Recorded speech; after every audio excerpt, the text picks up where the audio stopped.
There's so much to dig into about this. I guess let's get to spend a little time on the corruption within the Attorney General's office, and specifically Anita Alvarez. Not everybody knows this. You've been calling for Anita Alvarez to resign or be fired long before it was cool. Now everybody wants her out. But you've been calling for it for a long, long time. Let's talk about Anita Alvarez and why she really, really must go. Yes, you're right. I was, pro getting rid of Anita Alvarez before it was cool. Anita Alvarez has been in office now for 7 years, and she has been, in my opinion, one of the worst, state's attorneys, Cook County state's attorneys we've ever had, chief prosecutors we've ever had. She has been responsible for basically demoting people who refuse to file charges because they think that people are wrongfully charged. She has prosecuted domestic violence victims who report police misconduct, and as in the case of Tiawanda Moore. She basically has also done things like failing to properly charge people.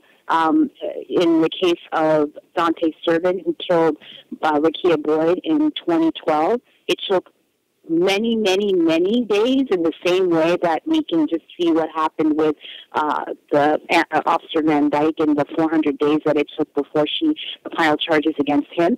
It took a similar amount of time, I think even longer, before she filed charges against Dante Servant. And it took community protest and uprising for her to file charges in that case. And when she did file charges, she filed charges that turned out to be the wrong charges. He ends up getting dismissed.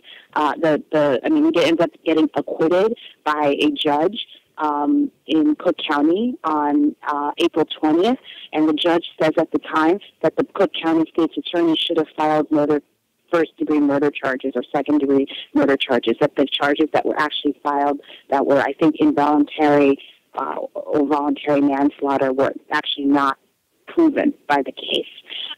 So she's just, she refuses, for example, her office, which actually defends wrongful convictions that were involving false confessions, like in the case of the Dixmoor Five. She refuses that these young men were framed for a crime they didn't commit. She refuses to let go of those particular drop charges against people.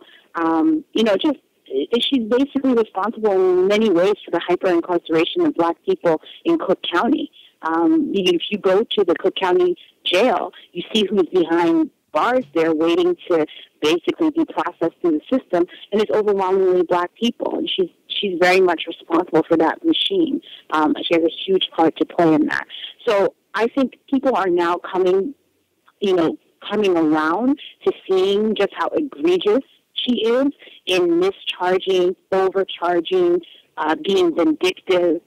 In all of these kinds of ways, people are finally seeing her for what people like myself and others have been saying for 7 years, which is that she's not, quote unquote, doing the duty that she, needs to be that she needs to be doing in order to be an effective advocate, I guess, for people.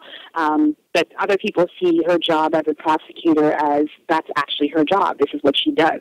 Prosecutors are, pretty much like Anita Alvarez. And so she's actually living up to our expectations of prosecutors being terrible. I mean, the system is terrible. She's doing a bad job in a terrible system, and completely living up to the terrible system.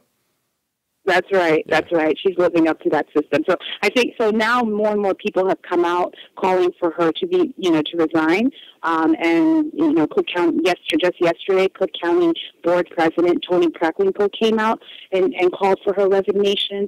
Members of the Latino caucus in the city council and came out publicly, many of those members, saying that she should also resign. She put out a statement yesterday saying that she's not going to resign, and that the politicians asking for her resignation are delusional because she is not.